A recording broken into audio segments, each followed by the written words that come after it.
সকলকে ইম্মানুয়েল আমাদের পরম করুণাময় স্বর্গীয় ঈশ্বর প্রভু যিশুকে ধন্যবাদ জানিয়ে আজকের আলোচনা শুরু করতে চাই। যিশুকে ক্রুশে দেওয়া হয় নাই, কে বলল এইসব কথা? যিশু মারা যায় নাই, কার এত সাহস আছে এই কথা বলার?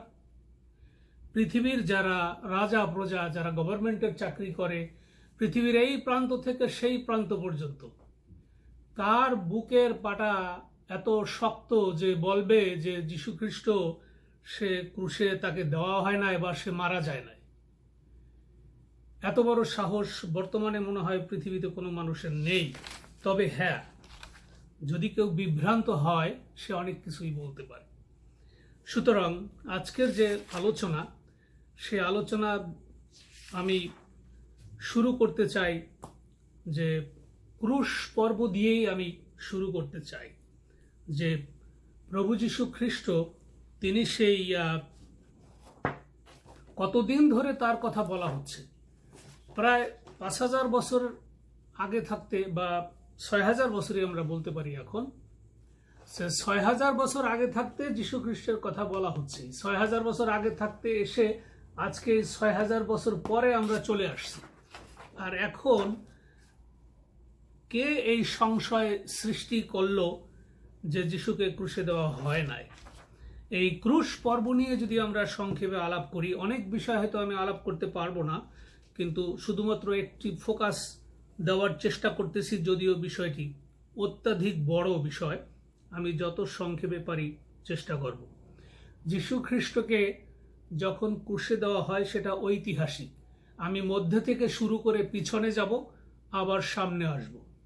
তো মধ্যে হইল যীশু খ্রিস্টের ক্রুশ, এবং যীশু যখন ক্রুশের উপরে বললেন যে ইট ইজ ফিনিশ, সমস্ত পাপের মূল্য পবিত্র রক্তে পরিশোধ করা হয়েছে, তার এই কথার মধ্য দিয়ে যে ইট ইজ ফিনিশ, তার যে প্ল্যান, যে যীশু খ্রিস্ট হইল ঈশ্বরের রূপকার এবং এই পৃথিবীতে অল্প সময়ের জন্য আসছে যেন তার হোলি যে ব্লাড আছে, পবিত্র রক্ত, সেই রক্তের বলি না হইলে, সেই রক্ত যদি মার্সি সিটে না দেওয়া হয়, তাহলে মানবকুলের পাপ ক্ষমা হবে না। আর কোনো রাস্তা নাই, একটি মাত্র রাস্তা খোলা। এই জন্য ঈশ্বর নিজে মানুষ রূপে পৃথিবীতে এসে তিনি সেই ক্রুশে তার প্রাণ ঢেলে দিলেন এবং তার পবিত্র রক্তের যে অবগাহন, পবিত্র রক্ত দিয়ে যে পাপের মোচন করেছেন, সেটির চিহ্নই হলো আজকে এই ক্রুশ পর্ব। এবং যখন যীশু খ্রিস্ট নিজে বলেন, হে অলমাইটি গড, তার মানে হে চিরজীবী আত্মা এলোহিম, তোমার হস্তে আমার আত্মা সমর্পণ করি, এই বলিয়া তিনি প্রাণ ত্যাগ করিলেন। It's recorded in the history. His story হইল হিস্টোরি। হিস্টোরি কি? কার স্টোরি? হি হইল গড স্টোরি। এটা this is the true event. তো এটা রেকর্ডেড। সেখানে মৃত্যুর সঙ্গে সঙ্গে কতগুলো ঘটনা ঘটলো। কি ঘটেছিল সেখানে দেখেন। রোমান সাম্রাজ্য বা রোমান আমলে যে নিয়ম কানুন ছিল সেগুলি অত্যন্ত কঠিন। একটা নিয়ম কানুন কেউ ভায়োলেশন করতে পারতো না, এত কঠিন। এবং সেই যে সৈন্যরা সেই ক্রুশের দায়িত্ব নিয়েছিল, এবং সেখানে সেই ক্রুশ পর্ব শেষ করতে হবে সন্ধ্যা ৬টার মধ্যে, কারণ পরের দিন ছিল মহাপর্বের দিন, তাড়ি শূন্য রুটির মহাপর্বের দিন। বছরে তিনটি বড় অনুষ্ঠান হয় জিউসদের, এবং তার একটি ছিল যিশুর মৃত্যুর আগের দিন। এই জন্য সন্ধ্যার মধ্যে তাকে ক্রুশ থেকে নামিয়ে আনতে হবে। এটি একটি সবার মনে একটা তাড়াহুড়া ছিল। এবং সেই সৈন্যরা, আমরা জানি যে সৈন্যদের যে লিজিয়ন থাকে সেখানে ৬০০ সৈন্য থাকে, আর ৬,০০০ সৈন্যের মধ্যে ৬০ জন থাকে সেন্টুরিয়ন। এই জন্য আমরা শতপতি বলি যে ১০০ জনের জন্য একজন। এবং যে শতপতির ওখানে দায়িত্ব ছিল, সে কি বলল এই ক্রুশের এই ঘটনা দেখে? সে কি বলল? সে বলল সত্যিই এই ব্যক্তি ধার্মিক ছিলেন। সে রেকর্ডেড কোট। মন্দিরের পর্দা চিরে 2 ভাগ হয়ে গেল, হিস্ট্রিতে লেখা। ভূমিকম্প হলো, পর্বত ফেটে গেল, পাথর ফেটে গেল, কবর খুলিয়ে গেল, এবং সাধু যে বিশ্বাসী লোকরা ছিল, যারা মারা গিয়েছিল, প্রত্যেকের আত্মা জীবিত হয়ে আসছে। এবং যিশু যখন রেজুরেক্টেড হয়েছে, তখন তাদের বডিও রেজুরেক্টেড হয়ে তারা পুনরুত্থিত হয়েছে। এর মতন অলৌকিক ঘটনা যখন সেই মানুষগুলি স্বচক্ষে দেখে, তাদের অবস্থা কি হয়েছিল? প্রত্যেকটি সৈন্য ভয়ে কাঁপছে, প্রত্যেকটি মানুষ ভয় পাচ্ছিল।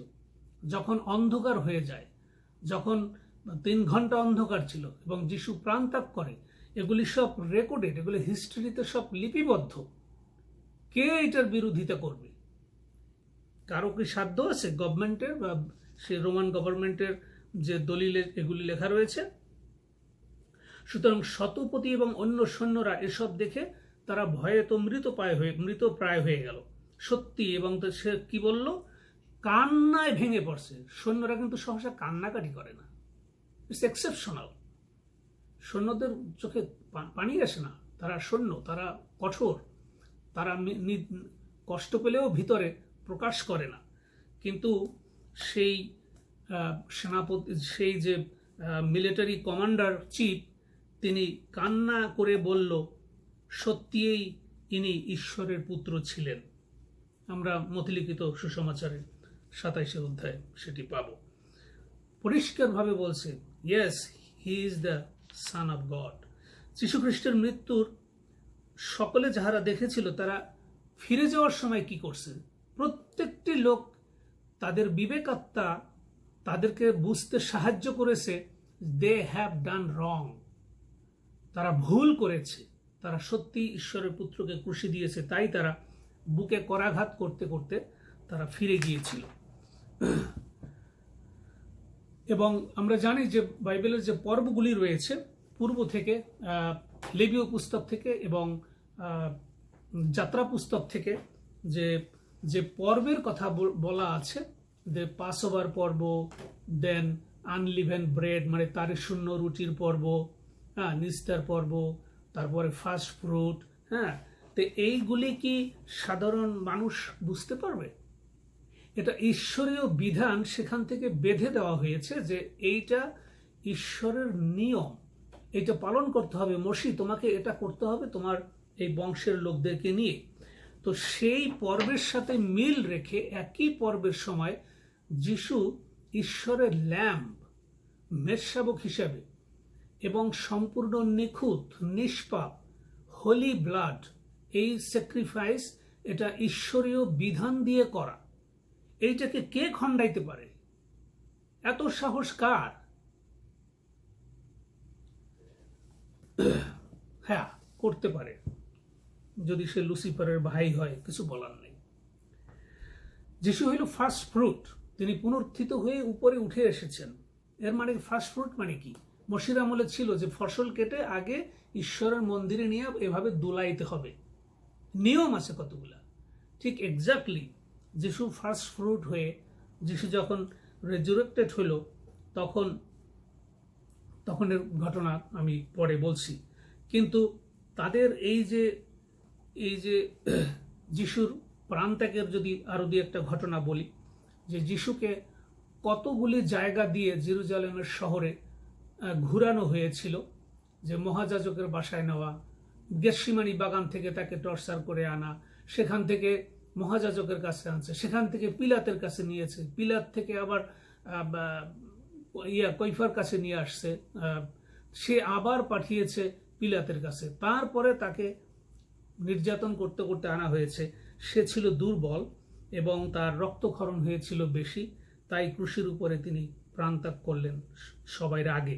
কিন্তু 2 দস্যু তখনও মরেনি এবং পিলাত চিন্তা করলো যে আমার টাইম কম, এই জন্য এটা আদেশ। পিলাত যারা যেগুলি বলে সেটা মিলিটারি কমান্ডের মতন, চিফ জেনারেল, তারপরে চিফ জাজ, তারা এগুলি বলে। এর প্রত্যেকটা বিষয় রেকর্ডেড থাকে। এবং 2 দস্যুর পা ভাঙার জন্য পা ভেঙে দেওয়া হলো এবং যিশুকে পা ভাঙার দরকার হয়নি, কারণ রিপোর্ট হয়ে গেল যে তিনি অলরেডি মারা গিয়েছেন। তিনি মারা গিয়েছেন কিনা সেটা মেডিকেলি সৈন্যরা জানে, কি করে এটাকে প্রমাণ করতে হয়। এই জন্য তারা তাদের যে মেডিকেল সিস্টেম আছে সেভাবেই তাকে বর্ষা দিয়ে আঘাত করা হয়েছিল, এবং তারা দেখলো যে যীশু খ্রিস্টের সেই বক্ষ থেকে সেই রক্ত এবং জল বেরিয়ে আসলো, এবং মেডিকেলি সেই সেনাপতি বা যিনি কমান্ডার ইন চিফ সেখানে ছিলেন, তিনি নিশ্চিত করলেন যে হ্যাঁ, উনি মারা গিয়েছেন। যোহন 19 অধ্যায় 33 পদ। এখন যদি কেউ আজকে এই 5-6 হাজার বছরের পৃথিবীর শেষে এসে যদি কেউ বলে না যিশু মারা যায়নি, সে তো বোকার স্বর্গে বাস করে।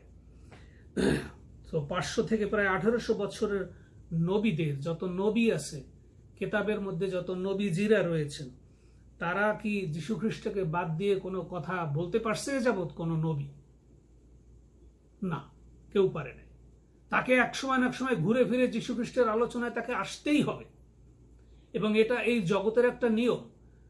শয়তান দ্বারাই হোক আর ভালো মানুষ দ্বারাই হোক, একমাত্র যীশু খ্রিস্ট প্রচারিত হবেই, কারণ এটা ঈশ্বরীয় বিধান, এটা ঈশ্বরের ব্যাপার, এবং প্রতিটি মানুষের কর্ণে পৌঁছে যাবে যে যীশু খ্রিস্টই ঈশ্বর, এবং সে গ্রহণ করবে কি করবে না সেটা তার ব্যক্তিগত ব্যাপার। সেই স্বাধীনতা তাদেরকে দেওয়া হয়েছে, এবং এই ভবিষ্যৎবাণী সবই পূর্ণতা পেল গীত সংহিতা 34 অধ্যায়, তারপরে যদি আমরা যাত্রা পুস্তক 12 অধ্যায়, আমরা গণনা পুস্তকের 9 অধ্যায়, এই সব জায়গা যদি ভালো করে আমরা পাঠ করি, আমরা বুঝতে পারবো কত কঠিন নিয়ম। এই নিয়মের বাইরে যাওয়ার কোনো সুযোগ নাই। এই জন্য যীশু খ্রিস্ট তখন থেকেই এই পাস ওভার ল্যাম্ব হিসাবে নিজেকে তিনি প্রস্তুত করেছেন, যে তাকে এই যজ্ঞ, এই বলি দিয়ে তাকে এই পৃথিবীর যে মাংসিক দেহ এটা শেষ হয়ে যাবে। এটা প্রিপারেশন, এটা প্রস্তুতি, এটা ভবিষ্যৎবাণী অনুযায়ী এইভাবে অগ্রসর হচ্ছিল। এবার যিশুর দেহ নিয়ে যদি আসি, জোসেফ অফ অ্যারামাথিয়া, এই যে অ্যারামাথিয়ার জোসেফ কে ছিল? যিনি পিলাতের পারমিশন নিয়ে ডেড বডি নিয়েছে কবরস্থ করার জন্য। কবরটি তৈরি করা সেটিও একটি ঈশ্বরের প্ল্যান, যেন ওই সময় সুন্দর করে ওখানে একটি কবর তৈরি হয়। এটা আত্মাই অনুপ্রাণিত করেছিল জোসেফ অ্যারিমাথিয়াকে, তার কবর, অত সুন্দর করে কবর তৈরি করা। আর সে তো আর জানে না যে সে কালকেই মরে যাবে, বা সে অসুস্থ, সে মারা যাবে, তাই কবরটা তাড়াতাড়ি করা হয়েছে। No, it's a God's plan, যেন ওই সময় দূরে যেতে না হয়, সন্ধ্যার মধ্যে কবরস্থ করতে হবে। এর কারণ হলো পরের দিন হলো মহা ছুটির দিন, বিশ্রামবার, সাব্বাত, যে মহা সাব্বাত যে বলে। তো এগুলি সব তো সেখানে রেকর্ড হচ্ছে। এবং এই জোসেফ তিনিও ছিলেন সেই সানহেড্রিন, যে জেরুজালেমের পার্লামেন্টের মেম্বার, পণ্ডিত, শিক্ষিত। হ্যাঁ, তিনি সেই কবর তৈরি করেছিলেন, আর সেখানে তাকে রাখা হয়েছিল। তো এরা সব অ্যারিস্টোক্রেটিক, হাই লেভেলের লোক। তো এখানে মিথ্যা বলার কোনো সুযোগ নাই। তিনি অধ্যক্ষ, ধনী, সৎ, ধার্মিক। আবার আরেক দিকে নিকোদিমাস এই একই অবস্থা, যিনি প্রায় 100 পাউন্ডের মতন সুগন্ধি এবং মশলা নিয়ে যিশুর গায়ে মাখালেন, এবং তারা এই দুই নেতা, দুই ধার্মিক লোক, দুই ধনী লোক, দুই পার্লামেন্টের মেম্বার, এগুলো তারা করেছে, এগুলো সব গভর্নমেন্টের লোক, এখানে ফাঁকি দেওয়ার কিছু নেই। সুতরাং এগুলি সবই রেকর্ডেড। এবং রোমান সৈন্যরা সেই কবরের মুখে তারা একেবারে সিলগালা করে আটকানো ছিল, এটা সিমেন্ট করে আটকানো, যেহেতু সেখানে একটা কম্পিটিশন ছিল, যে যিশু বলেছিল যে 3 দিন 3 রাত পরে জোনার চিহ্ন যেরকম আমি সেভাবে উঠে আসব। তো এই জন্য ফরেশিরা এবং সৈন্যদের কাছে এই সংবাদ গিয়েছিল, এবং তারা এটাকে সম্পূর্ণ সিমেন্ট দিয়ে আটকে দিয়েছে। This is all recorded. তো ফরিসিরা তারা পিলাতের অনুমতি ক্রমে সৈন্যদের দিয়ে সেই কড়া পাহারার ব্যবস্থা করেছিল, যেন যিশু কোনোভাবে এখান থেকে বেরিয়ে আসতে না পারে। সেটির জন্য আলাদা ডকুমেন্ট, যে এত সৈন্য দিতে হবে, এবং এই কারণে যাতে কোনোভাবে যিশু ওখান থেকে বেরিয়ে আসতে না পারে। এটা একটা চ্যালেঞ্জ লাগছে, যিশুর সঙ্গে চ্যালেঞ্জ। সুতরাং যিশু বারবার বলেছিলেন যে তাকে জীবিত হয়ে উঠে আসতে হবে, এবং এটা ভবিষ্যৎবাণী ছিল। এবারে আসি আমরা পুনরুত্থানের